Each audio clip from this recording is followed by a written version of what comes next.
मुख्यमंत्री फडणवीसांच्या भेटीनंतर जयंत पाटलांची एकनाथ शिंदेंसोबत अर्धा तास बंद दाराआड चर्चा. अर्थ खात्याबाबत चर्चा झाल्याची सूत्रांची माहिती. दोन्ही नेत्यांच्या भेटीमुळे राजकीय वर्तुळात चर्चांना उधाण. तटकरे प्रफुल्ल पटेल यांच्यानंतर पार्थ पवारांनी घेतली मुख्यमंत्री देवेंद्र फडणवीसांची भेट. बुधवारी रात्री मुंबईत भेट झाल्याची माहिती. उपमुख्यमंत्री शिंदे आज दिल्ली दौऱ्यावर. महाराष्ट्र सदन इथं नॉर्थ ईस्टच्या कार्यक्रमाला लावणार हजेरी. दिल्लीत शिंदेंच्या गाठीभेटी होणार का याकडे लक्ष. उद्धव ठाकरेंच्या रामरक्षा पठणाला नवनीत राणा हनुमान चालीसा पठणातून उत्तर देणार.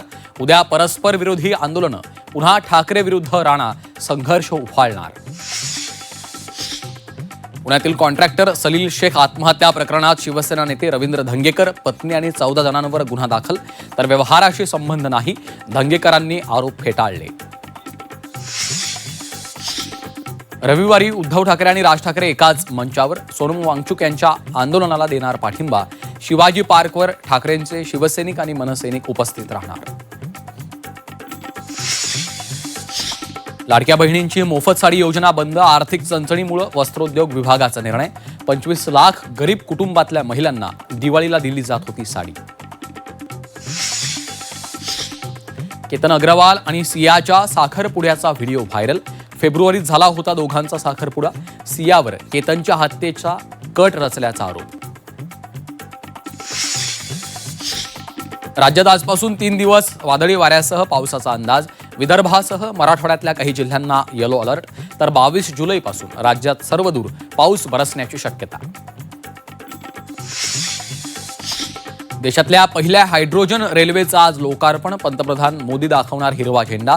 हरियाणातील जिंद ते सोनीपत मार्गावर धावणार नवी गाडी. हायड्रोजन तंत्रज्ञानामुळे रेल्वेचं भविष्य बदलणार. नीट फेरपरीक्षेचा निकाल जाहीर. 11,21,000 विद्यार्थी पास. 3 मेच्या पेपर फुटीनंतर 20 लाख विद्यार्थ्यांनी दिली होती फेरपरीक्षा. ज्ञानोबा तुकारामच्या जयघोषात माऊलींची पालखी तरडगावहून फलटणकडे मार्गस्थ. तर बेलवडीत रंगला तुकोबांच्या पालखीचा रिंगण सोहळा. जो रूटच्या नाबाद 99 धावांच्या खेळीनं इंग्लंडकडनं भारताचा 4 विकेट राखत पराभव. एकदिवसीय मालिकेत बरोबरी. आता रविवारी लॉर्ड्सवर होणाऱ्या सामन्यात मालिकेचा फैसला.